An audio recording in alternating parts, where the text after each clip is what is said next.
Hi, I'll keep talking to you about the factors that make the Kaiut Yoga method different from most of the approaches you have seen before.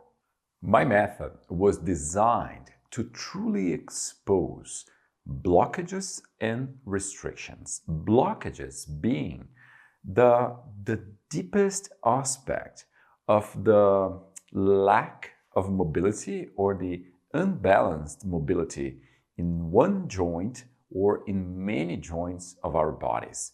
The blockages, they might exist due to life story, sometimes genetics, most of the time traumatic experiences. Around the blockages, naturally we develop restrictions, layers and layers of compensatory patterns, rigidity, or lack of tone. Our poses, instead of being based on perfect shapes and formats, at first they work as a big and precise X-ray, and they are designed to expose those blockages and those restrictions. The first thing we want to know is where our students are not able to move as they should according to their own genetics and nature. Once we have that clear picture, once we get to know our students very well in that way, then we also understand how to customize each and every pose in order to optimize their experiences as they practice and how to optimize their results as well. In this method, we never work towards shapes and poses. We work towards the discovering of those blockages and restrictions, and then we liberate their bodies or our own from that burden.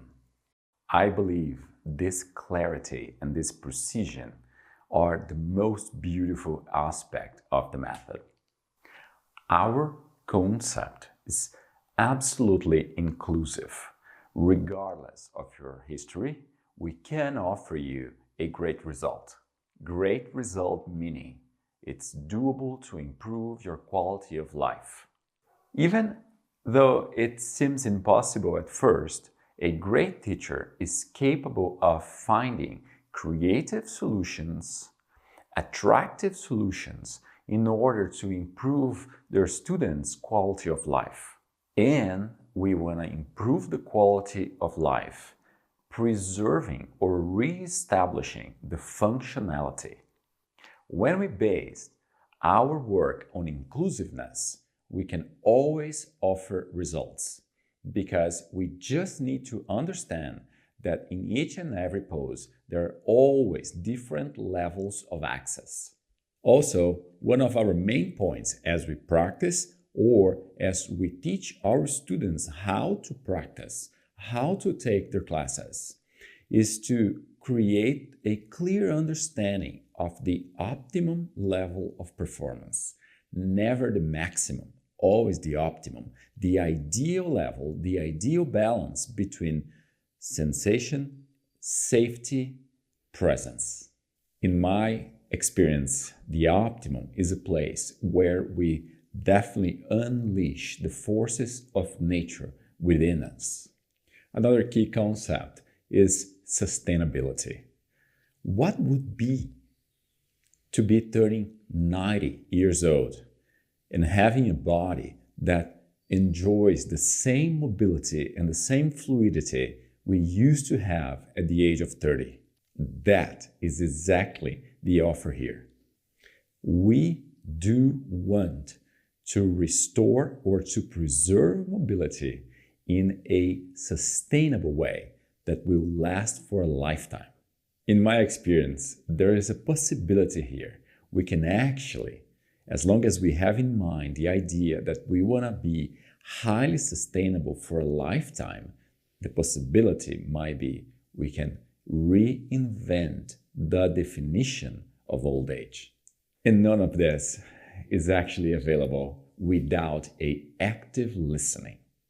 Active listening. And what is that? Well, regardless of your education, of your story, if you learn how not to be thinking as you listen, if you learn to be really paying attention in what you hear, as you hear, later on you can definitely stop, pause, and reflect on those informations. But at the moment you take the class, at the moment you practice, you gotta be there.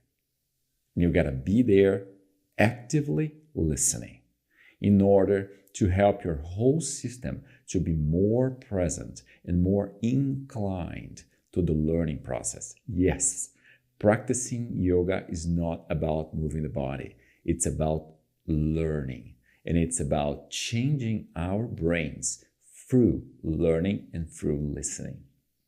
Listening to your students actively, passively. Active in your intentions, passive inside of your head. Listening to yourself, listening to your teacher, and also listening to your body. All that in a non-judgmental and non-reactive manner.